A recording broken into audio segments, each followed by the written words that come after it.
welcome to Let's Talk Diz, a show that gives you everything you need to know to help make your Disney vacation as magical as can be in just about 20 minutes. I'm your host, Jeff Coviello. With me each week is Disney Master Sandy from Easy Diz by Instant Impressions Travel Services. Sandy, how you doing this week? I am doing great, but a little tired. Well, that's because you've been burning the midnight oil. So you are coming to us right off of a brand new experience at Walt Disney World. We say it time and time again. When there's something new, Sandy is there.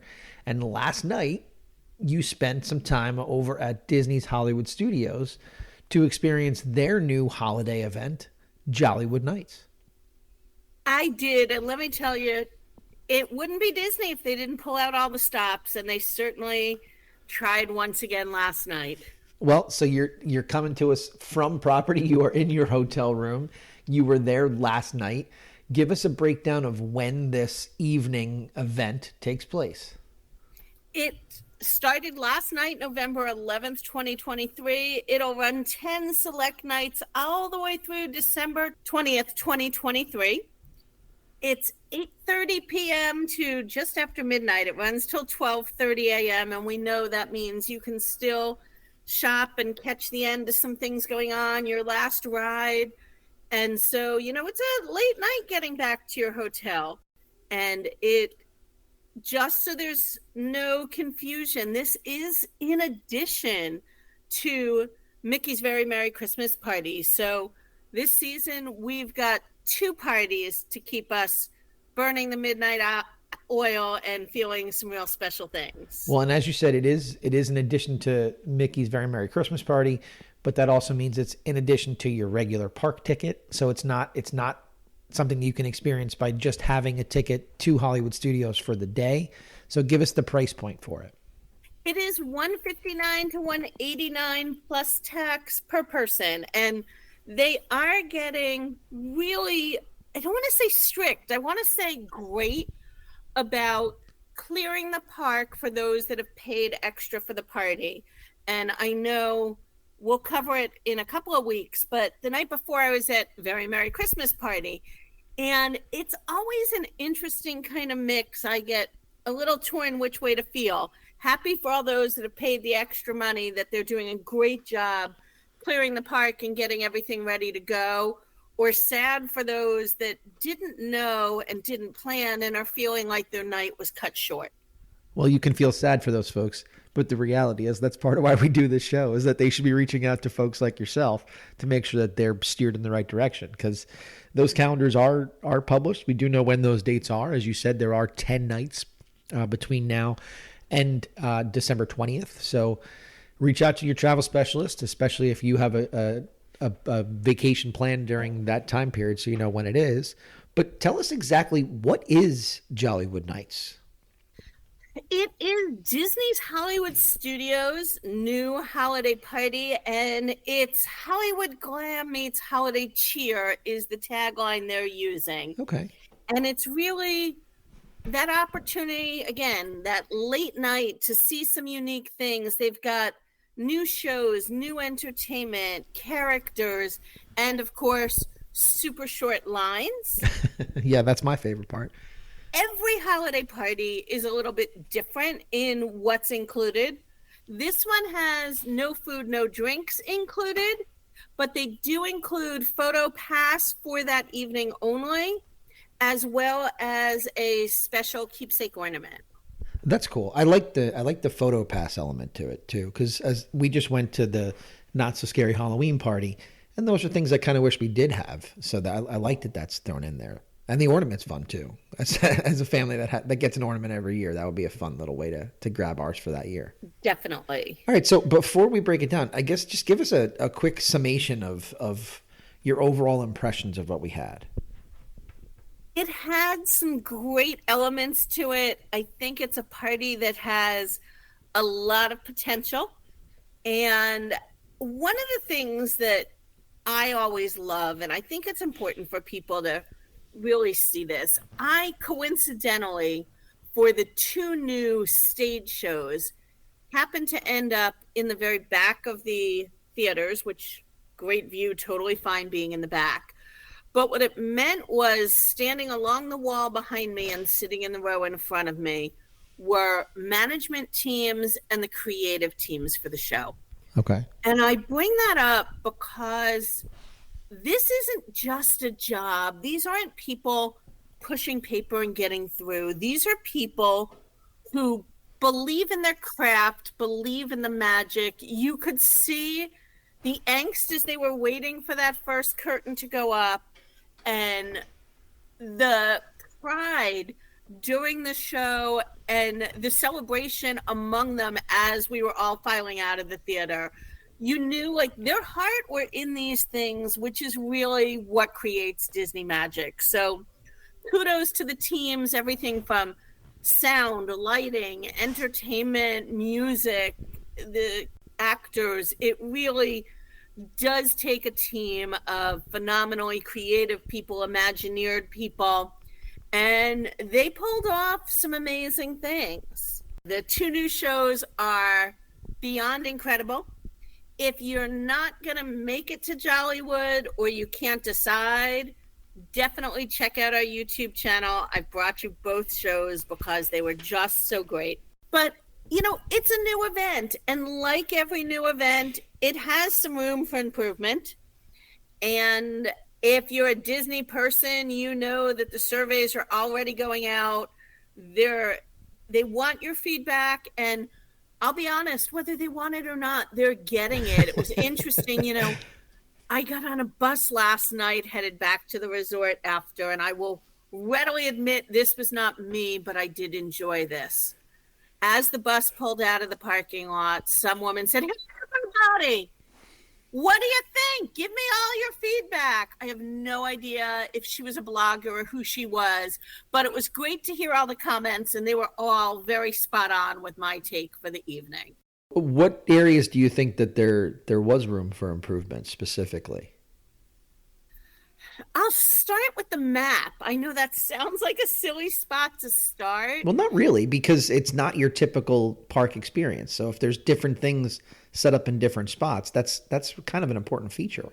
It's not, and I had the disadvantage, I will call it that for the moment, of being at the first event, which meant that when we knew what was going on, they were pretty tight-lipped about where and when. So in order to really maximize my evening, because I'm not there for the rides, we all know, we can see them. I'm there for everything that's party specific. So the first thing I did when I got my map was go find a spot to sit and literally map out everything I wanted to do and lay out a timetable for myself for the evening. And it was not your regular Hollywood Studios map. It was this great old Hollywood glam map that they created in browns and golds, but then they marked all the iconic things on it in another shade of gold, and we all had trouble reading it. And it was not easy to get the version that was supposed to be the mobile-friendly version.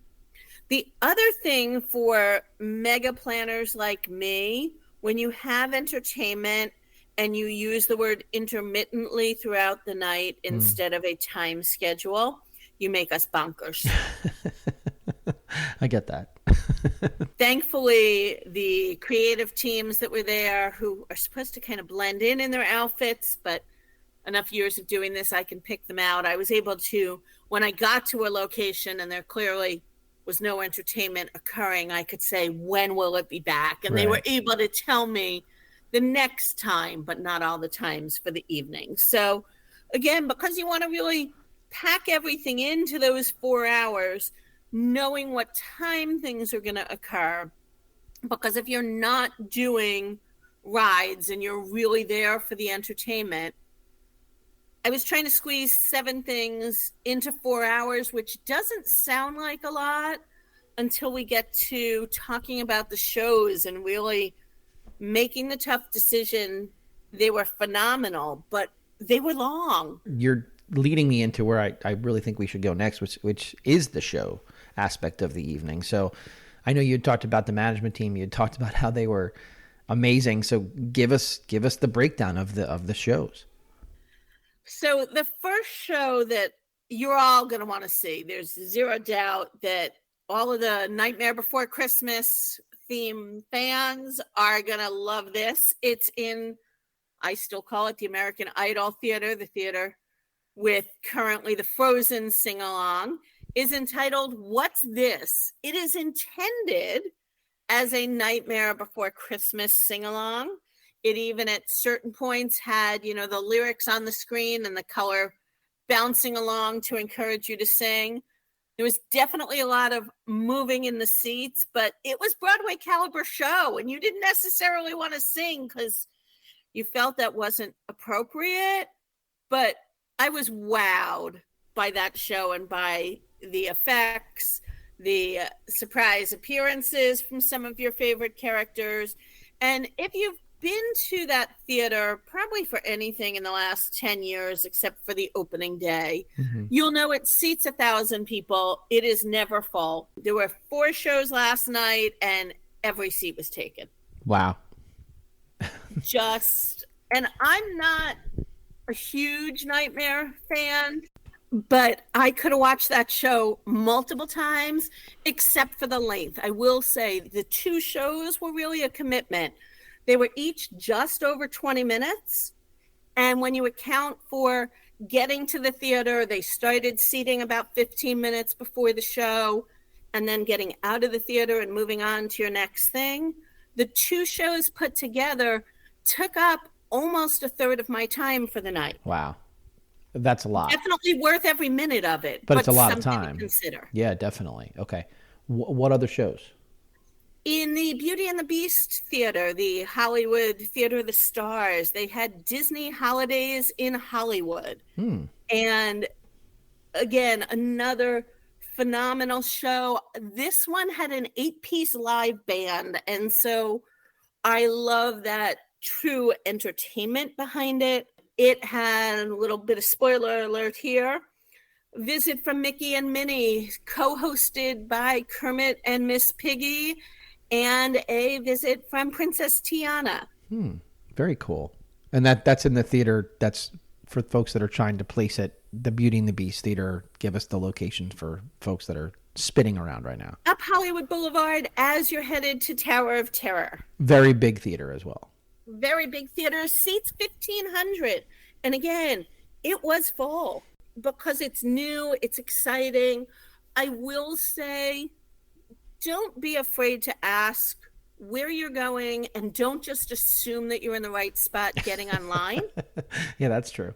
Maybe because it was the first night, one of the areas that I do think needs improvement is they needed to position cast in some different spots to help people know what the lines were. I'm not a shy person. I know that'll shock everybody listening. Yep.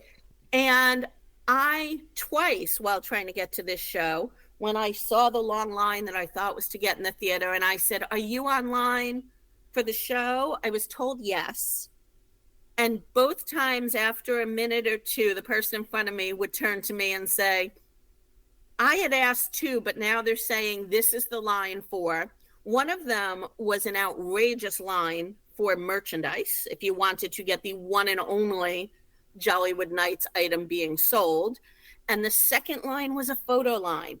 So use your time wisely, ask where you're going, but definitely great things to see. Okay, well, we're going to circle back to photos in a second, but let's go to some entertainment options for the evening, because I know that that's usually a big part of why you attend things and why a lot of people attend things like this. Most definitely. And the two shows were incredible, but the second part of the entertainment was all of these different live musical groups. Right. And again, they were on an intermittent schedule, so that made it harder. But they really kind of fell a little short of what I expected. So the first one was a jazz musician, and it was listed as their location of Brown Derby, which I thought would have been the outer Brown Derby courtyard. It turned out, they did let me sneak in for a minute, was a great piano player who also sang inside the Brown Derby. They cleared out a couple of tables to put a baby grand piano in there. And if you didn't have reservations, you couldn't see him. Okay. I also hesitate when I'm at a party and I'm paying this amount and I have a short window to get everything done to do big sit down dining like that. So that one wasn't totally on par for me. Yeah, I agree with that take. There was an awesome Latin musician that I got to watch for a few minutes. And again, an incredibly talented man. However, he played guitar to a backup track. And so at some points he just sang and didn't even play. I would have expected all live music. It also wouldn't be a typical Disney opening night event if they weren't cursed with some rain. Well, it's There Orlando, was none so of in course. the forecast up until like 11 o'clock that morning when rain entered the forecast. The party honestly looked like a washout by 4 p.m. Really? Based on the forecast. We got very lucky. The rain didn't start till 11, but there were some tiny drizzles starting about 10:15, 10:30. So two of the really large bands that were playing packed up because their instruments couldn't get wet, which I Sure. understand. So maybe Disney's going to have to look into tenting the outdoor areas they put them in or something so that they have an overhang and they don't have to leave because of weather.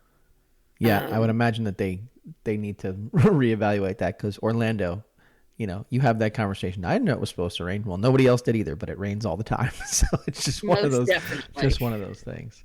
I know one of the other reasons that you attend things like this, I mean, you've had these conversations constantly in your quest to see different costumes from our characters, is the experience with these characters. So talk to us about how our characters appeared at Jollywood Nights.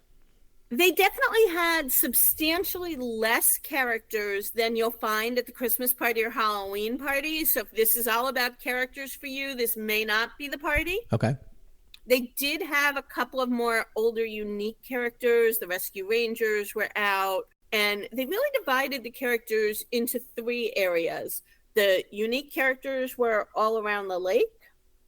The fab characters in their holiday garb were over by the Disney Junior area, and I have to say, Minnie and Donald were just amazing with their interaction. They had great holiday backdrops.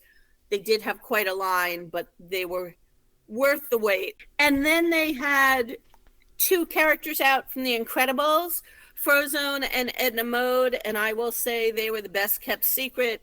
You could walk up to Frozone and Edna had about a minute and a half wait. So if those are the characters you were after, it was great. Well, I think that's important to know too, because you are somebody that seeks those characters out. So I like that you've mentioned that if you're looking for that, the Christmas party over at Magic Kingdom is really more that experience. Good for folks to know. So where did you see some photo opportunities that were unique to this specific event? They really tried hard here, and I have to give them full credit on it. Again, it's one of the areas I think needs some improvement. Disney will never tell you how many tickets are sold. However, we can make some assumptions knowing that I sat in 2 packed theaters that alone was 2,500 people, and I'll bet you that was maybe 10% of the crowd. Right. In the Disney Junior area, as well as right across, they kind of redid one of the gift shops to be photo ops only for the evening. One was a special slow motion camera where they had you in front of like a green screen equivalent. You did 9 little quick poses and they put together a video for you. And the other was a special long arm camera that created some unique photos and mini videos for you. They had cast members with iPads showing you what they looked like inside that Disney Junior dance hall. They had it on the massive TV screen so you could see what it was. But again, I just pointed out guessing how many people were there. These special photo ops could do 1 person or 1 family at a time. Okay. So it's tough, again, when you're limited on time and trying to do things and you don't have a lot of time and the queues aren't moving that quickly, because when it's your time, you deserve your time. Right. And again, all of those photos were free downloads. They had several with special effects, but I will say, at least for the first probably 3 hours, you would have thought they were giving away free gifts at the front of these photo lines. Okay.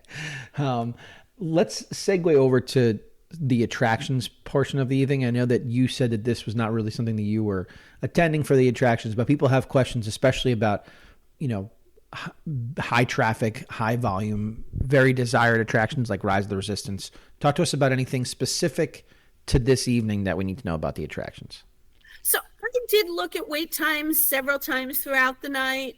One thing they did is a virtual queue for Rise of the Resistance. And I know, Jeff, you're not always a huge technology fan, but this is the time where them having the tech really helped, because you didn't have to take your 4 hours and stand online. You could hop into that virtual queue and then go and do other things. So Millennium Falcon averaged 10 or 15 minute wait throughout the night. Mickey and Minnie's was 5 minutes. Rock and Roller Coaster, I was seeing at 5 to 10. Tower of Terror was running 10 to 15. The longest wait all night was really Slinky Dog Dash, and that was running 20 to 25. So we're coming to the end of our program here. Anything else that you think we need to know about this particular special ticketed event? I've got a couple of thoughts for you. The first is on transportation, and this is a definite need to know item. So the transportation, everybody, myself included, was really excited to be on the Skyliner to make it easy at the end of the night.